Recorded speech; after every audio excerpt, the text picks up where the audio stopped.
G'day, I'm Liz Guinness, Communications Director at Regional Development Australia, Sydney. Today I have the great pleasure of being joined by Sarima Helya, CEO and Director of RDA Murray. Hi Sarima.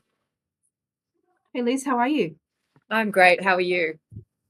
Good, thank you. Thank you so much for joining me today. I would love to have a chat to you about all things RDA Murray. But before we dive in, I would love it if you could give a bit of a description of what the Murray region looks like for people.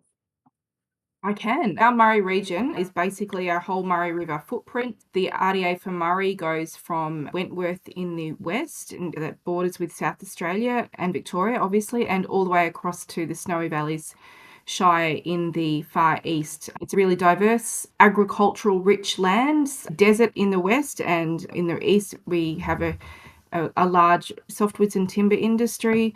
We have a thriving tourist economy, which is very heavily related to our river, and we also have a very big agritourism sector, and I would say growing rapidly, tapping into a lot of the wonderful produce that's grown across our region. So, in terms of the RDA Murray remit, what are you charged with looking at? I'm sure it's very broad. I think the areas that we try and focus on in working with partnership with local government and federal, it really has been around access to funding for development of regions. It has been supporting our regional areas, industry and local government to tap into major investments that are coming to our region. We do focus quite heavily on workforce, and I would say the fourth area that we really focus heavily on is around cross-border issues and collaboration with our industries and local governments across the river. So, how does employment look in the Murray region?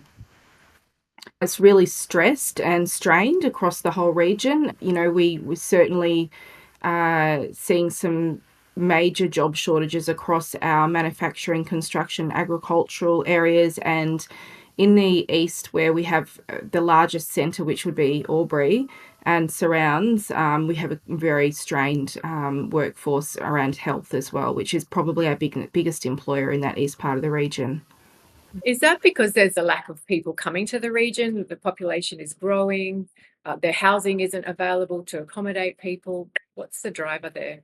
Look, I think that everywhere could say that they are certainly constrained by housing shortages. There's no doubt about that.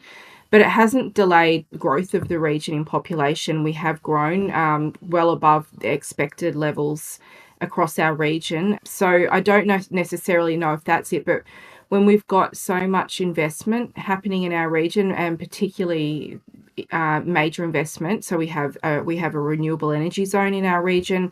We have considerable defence projects in our region. We're a very big defence region as well. So there's a lot of investment happening in those areas. Other major projects here would be Inland Rail. We have the development of a major health precinct in Albury-Wodonga. We have Snowy 2.0 up in the Snowy Valleys region. So there is a lot of demand for workforce in our region, and a lot of that is impacting our local workforce in some positive ways and some in negative. So obviously it means that there are opportunities in our regions that haven't existed previously, which is fantastic. A lot of those major projects will bring their own workers into our region, which can be a considerable strain on our services. At the same time, though, there just aren't enough workers, and some of those workers are being pulled from other industries in our region. So those services, they're short on workforce themselves. So RDA Murray do have some programs that we provide to support people, such as Designated Area Migration Agreement, which is the ORANA agreement with Department of Home Affairs, basically providing industry with access to a broader range of occupations with some considerable concessions to support them in accessing skilled migrants in our region. We have the welcome experience, which is really, we've worked really heavily with settling of migrants in our region, particularly. So that's a concierge service. It helps people to settle. We know that people are more likely to stay if they have a good settlement experience. If their partners can get a job, if their children can get into childcare or schooling, if they can join their local sports club or church or whatever it would be that is of relevance, we know that they are more likely to stay in our region. So we have that program that we work with new arrivals on settlement as well. So they're the major ones around workforce. So you mentioned childcare, and I know that RDA Murray has partnered with an organisation called the Parenthood, which looks at childcare for regional and rural areas across New South Wales. We have. I just think that the Parenthood are a fantastic opportunity to enhance the voice federally on what is really a national issue. We know that we've got major shortages in our region of childcare. In some parts of the region, it's a shortage of places. In some, it's a shortage of workers because, of course, you could have the space to take more children, but if you don't have the ratio of educator to children, then it doesn't matter how much space you have, obviously. And so the Parenthood have just provided a fantastic opportunity for advocating at a federal level. This is a federal issue, and they've had some success, and we've been really pleased to be able to support them in broadening their reach. And as you mentioned, if you don't have childcare available to essential workers, say for instance nurses, then the flow and effect is that it impacts healthcare in regions as well. Absolutely. And like I think I said earlier, healthcare is one of the biggest employers in our region. And it's not suggesting in that it is a female issue. It's a family issue. And we know that families settle in our region, and we have a lot of families that are medical or health focused families. So it would make sense, and there needs to be childcare to support them. Now, I know RDA Murray is also looking at some advocacy work about Rex Airlines and ensuring that the regional area has adequate access to flights. At the moment, we're down to 2 services in our region to airlines, so that's Regional Express and Qantas. Prior to COVID, we also did have Virgin.